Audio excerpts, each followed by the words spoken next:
তোমরা যারা এই বইটি পড়ো ক্লাস 9 ভূগোল ও পরিবেশ নবম শ্রেণী বসু ও মৌলি, এই বইটি তোমাদের মধ্যে যারা এই বইটি পড়ো, এই বইয়ে এই ভিডিওতে আমরা আলোচনা করব 7 নম্বর অধ্যায়, যেটা হলো তোমাদের 103 পেজে, 103 পেজে 7 নম্বর অধ্যায়। দেখি কত পেজ, তা একটু ঠিকঠাক দেখে নি। 105 পেজে আছে ভারতের সম্পদ। 7 নম্বর অধ্যায়ের সম্পূর্ণ অনুশীলনী সমাধান আমরা এই ভিডিওতে করব। তাহলে 105 পেজ, 105 পেজে 7ম অধ্যায় ভারতের সম্পদ। এই ভারতের সম্পদ থেকে যে অনুশীলনী দেওয়া আছে, যেটা তোমাদের 122 নম্বর পেজে আছে। কত পেজ? 122। দেখো স্টার্টিং হলো এখান থেকে 122, 123 আর 124। ক্লিয়ার? এই ভিডিওতে আমরা এই 7ম অধ্যায়ের একদম সম্পূর্ণ অনুশীলনী সমাধান আমরা এই ভিডিওতে করব। হয়তো ভিডিওটি একটু বড় হয়ে যাবে, কিন্তু এই ভিডিওতেই তোমরা সম্পূর্ণ অনুশীলনীর সমাধান একটা ভিডিওতে পেয়ে যাবে, অন্য কোনো আর ভিডিও দেখার দরকার নেই। এইরকম পড়াশোনা সংক্রান্ত অনুশীলনী সমাধান সংক্রান্ত সম্পূর্ণ বইয়ের অনুশীলনী সমাধান আমার এই চ্যানেলে তোমরা পেয়ে যাবে। যে কোনো সাবজেক্ট, অনেক রাইটারের অনুশীলনের সমাধান আমি চ্যানেলে যেমন করে থাকি, তেমনি শিক্ষা সংক্রান্ত খবর, এমনকি তোমাদের 5 থেকে ক্লাস 12 অঙ্ক বইয়ের সম্পূর্ণ অঙ্ক বইয়ের সমাধান আমার চ্যানেলে পেয়ে যাবে। তাই ভিডিওটি পছন্দ হলে, এরকম ভিডিও পেতে চাইলে চ্যানেলটাকে সাবস্ক্রাইব করতে ভুলো না। তাহলে কথা না বাড়িয়ে আমরা এবার স্টার্ট করি। ক্লাস 9 ভূগোল 7ম অধ্যায়, প্রান্তিক 7ম অধ্যায় 122 অনুশীলনী নাম্বার 1। সম্পদের প্রথম সঠিক সংজ্ঞা দেন। এটির উত্তর হবে অপশন ক, জিমারম্যান। নাম্বার 2। সম্পদ সৃষ্টির প্রধান উপাদান। এটির উত্তর হবে অপশন গ, 3টি।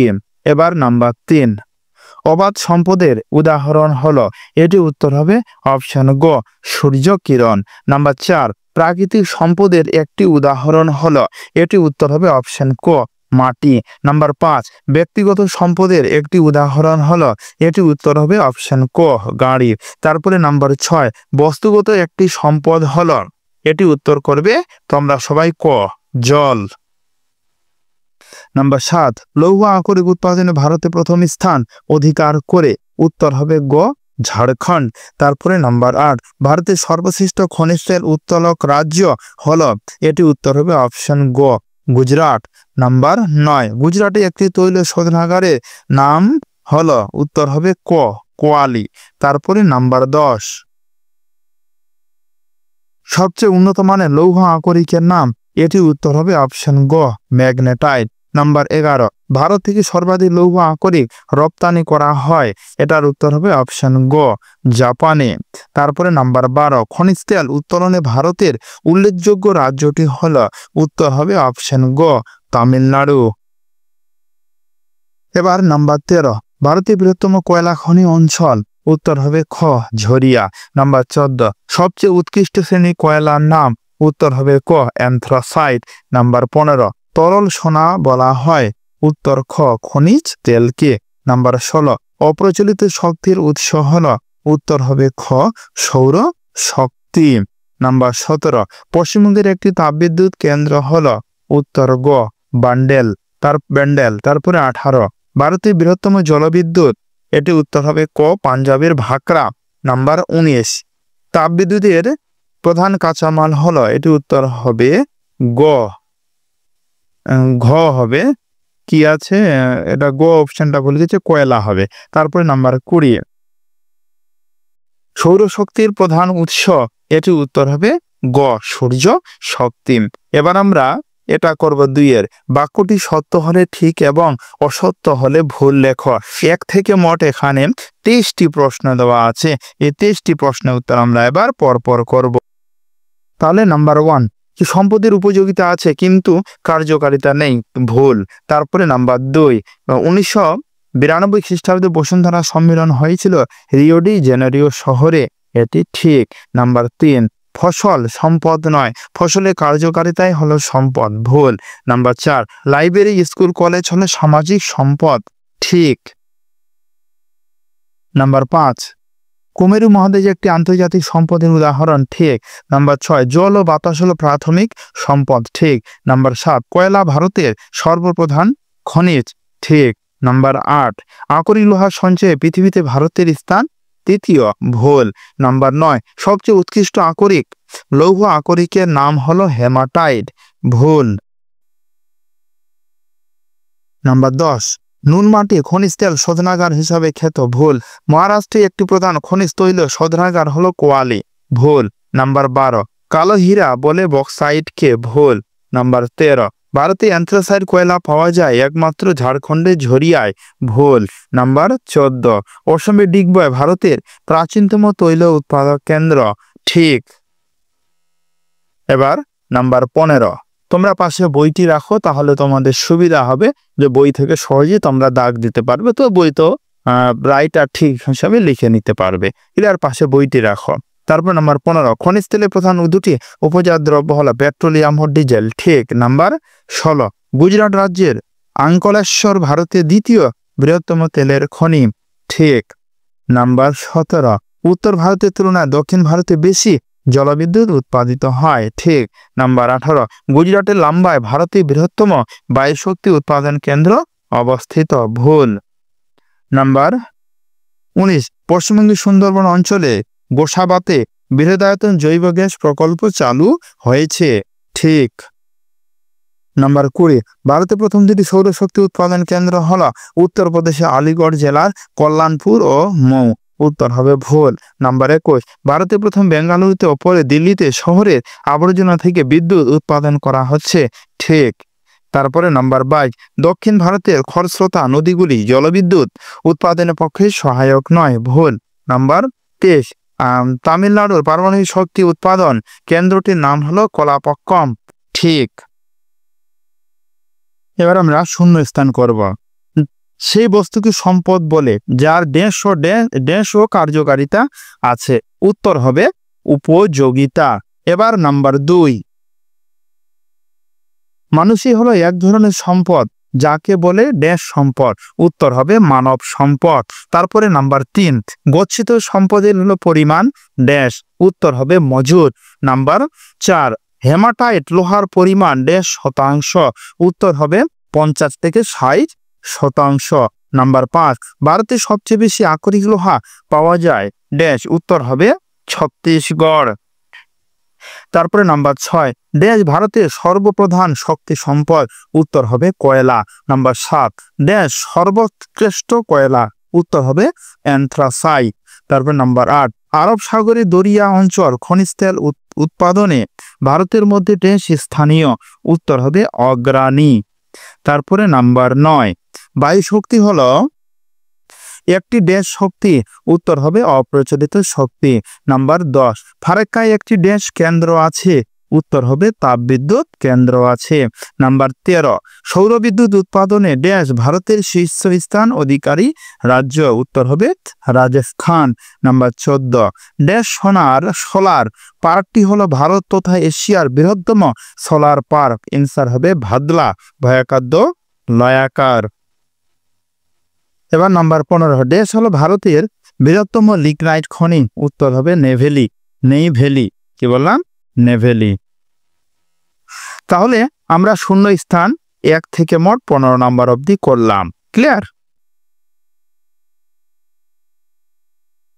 এবার স্তম্ভ মেলাও, কোন নাম্বার কি আছে, বাম দিক আর ডান দিক, ঠিক আছে। তোমরা বইয়ে রেখে দাও, বইটাতে দাঁড়িয়ে দিতে পারো অথবা নিজেদের খাতাতেও লিখে নিতে পারো। তাহলে নাম্বার 1 জলবিদ্যুৎ, দেখো আমি দাগ বা লাইন টেনে দিয়েছি, ক্লিয়ার। জলবিদ্যুৎ শক্তি, এটার উত্তর হবে 5 নাম্বার প্রবাহমান শক্তি। নাম্বার 2 হেমাটাইট, 2 এর হলো উত্তর হবে 4 নাম্বার 72.4% লৌহ আকরিক।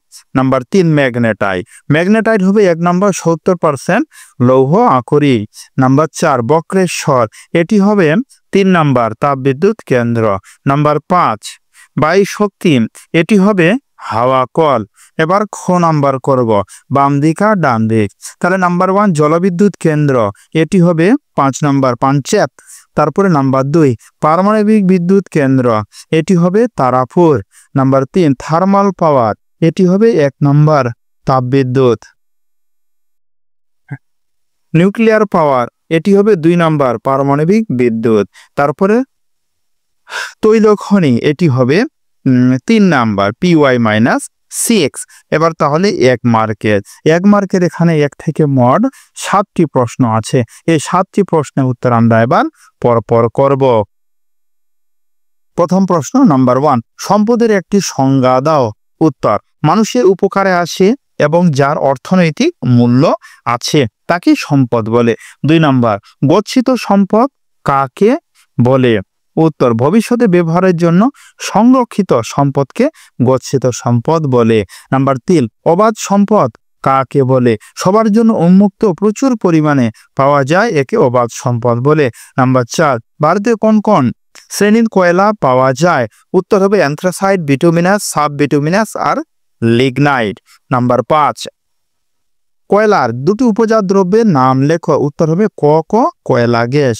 নাম্বার 6, ভারতে ব্যবহৃত প্রধান 2টি চিরাচরিত শক্তি উৎসের নাম লেখো। উত্তর হবে কয়লা ও খনিজ তেল। এবার নাম্বার 7, সৌর বিদ্যুৎকে কি কি কাজে ব্যবহার করা হয়? উত্তর হবে রান্না, গরম জল, সৌরবাতি এবং বিদ্যুৎ উৎপাদনের কাজে ব্যবহার করা হয়।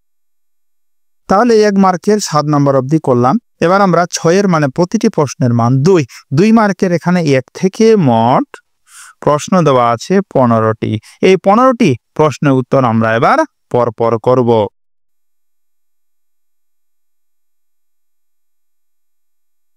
নাম্বার 1, ফসল সম্পদ নয়, ফসলের কার্যকারিতাই হলো সম্পদ। উদাহরণ দিয়ে বিষয়টি বুঝিয়ে দাও। যেমন ফসল, যেমন ধান, গম ইত্যাদি নিজে সম্পদ নয়, তবে এগুলি খাদ্য হিসাবে মানুষের চাহিদা পূরণ করে, কাজেই এদের উপযোগিতায় এগুলিতে সম্পদে রূপান্তরিত করে।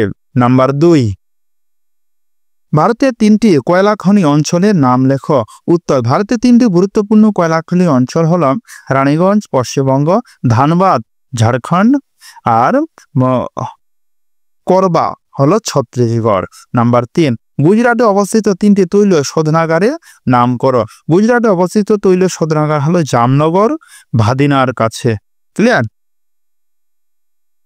নাম্বার 4, উত্তর পূর্ব ভারতে 3টি খনিজ তৈল উত্তোলক কেন্দ্রের নাম করো। উত্তর, ডিগবয়, নাহরকাটিয়া ও মোরান। এই 3টি আসামের প্রধান খনিজ তৈল উত্তোলক কেন্দ্র। নাম্বার 5, ভারতের 3টি খনিজ তেল উত্তোলক অঞ্চলের নাম করো। খনিজ তেল উৎপাদক অঞ্চলের মধ্যে উল্লেখযোগ্য হলো Gujarat, Assam, Bombay High. Number 6, tertiary কয়লা সম্পর্কে লেখো। টারশিয়ারি কয়লা হলো নরম প্রকৃতি, জলীয় ও গ্যাসীয় পদার্থ সমৃদ্ধ এবং এটি থেকে গ্যাস ও তাপ শক্তি উৎপন্ন করা যায়। এবার নাম্বার 7, কয়লার গুরুত্ব সম্পর্কে লেখো। কয়লা একটি প্রধান জ্বালানি শক্তি যা বিদ্যুৎ উৎপাদন, শিল্প কারখানা চালানো এবং রেল ও পরিবহন ব্যবস্থায় ব্যবহৃত হয়। তারপরে নাম্বার 8, বোম্বে হাই কাকে বলে? বোম্বে হাই কাকে? বোম্বে হাই হলো মুম্বাই উপকূলে অবস্থিত সমুদ্রতলীয় খনিজ তেল উত্তোলক ক্ষেত্র, যা ভারতের একটি বৃহৎ অফশোর তেল ক্ষেত্র। নাম্বার 9, খনিজ তেলের গুরুত্ব লেখো। খনিজ তেল শিল্প, পরিবহন ও কৃষি ক্ষেত্রে ব্যবহৃত একটি গুরুত্বপূর্ণ শক্তি উৎস। দেশের অর্থনৈতিক বিকাশে এর ভূমিকা বিশাল। নাম্বার 10, মানব সম্পদ বলতে কি বোঝো? শিক্ষিত, দক্ষ, কর্মক্ষম ও উৎপাদনশীল মানুষদের মানব সম্পদ বলে, যারা সমাজ ও দেশের উন্নয়নে অবদান রাখে। নাম্বার 11, তেলের কার্যকারিতাই সম্পদ বুঝিয়ে লেখো। তেল নিজে সম্পদ নয়, কিন্তু তা যানবাহন চালানো, শিল্পে শক্তি যোগানো, বিদ্যুৎ উৎপাদনে ব্যবহৃত হয় বলে তার উপযোগিতায় তাকে সম্পদে পরিণত করে। নাম্বার 12, লৌহ আকরিকের গুরুত্ব লেখো। লৌহ আকরিক থেকে লোহা তৈরি হয়, যা ইস্পাত শিল্প, গৃহ নির্মাণ, রেল লাইন, যন্ত্রপাতি তৈরিতে ব্যবহৃত হয়। নাম্বার 15, অপ্রচলিত শক্তি বলতে কি বোঝো? যে শক্তি উৎসগুলি এখনো সীমিত পরিসরে ব্যবহৃত হয় কিন্তু ভবিষ্যতের জন্য গুরুত্বপূর্ণ, যেমন সৌর, বায়ু, জৈব ও ভূতাপ শক্তি, তাদের অপ্রচলিত শক্তি বলে। নাম্বার 14, পারমাণবিক বিদ্যুৎ কাকে বলে? ইউরেনিয়াম বা থোরিয়ামের মতো মৌল পরমাণুর বিভাজনের মাধ্যমে যে বিদ্যুৎ শক্তি উৎপন্ন হয় তাকে পারমাণবিক বিদ্যুৎ শক্তি বলে। নাম্বার 15, ভূতাপ শক্তির ব্যবহার লেখো। ভূগর্ভস্থ তাপ ব্যবহার করে বিদ্যুৎ উৎপাদন, ঘর গরম রাখা এবং কৃষিকাজে জলের উত্তাপ বৃদ্ধিতে ভূত্বক শক্তি ব্যবহৃত হয়। এখানে তাহলে আমরা আলোচনা করলাম 2 মার্কের একদম 1 থেকে 15 নাম্বার অবধি প্রশ্নের উত্তর আমরা এই ভিডিওতে করলাম। এখানে আমাদের বাকি থাকলো 3 মার্কের আর 5 মার্কের প্রশ্নগুলি কিন্তু বাকি থাকলো, এগুলি আমরা করব না। ভিডিওটি এমনিতে বড় হয়ে গেছে, অনেক বড় হয়ে যাবে। তাহলে আজকে এই অবধি, কথা হচ্ছে এর পরের ভিডিওতে। ধন্যবাদ।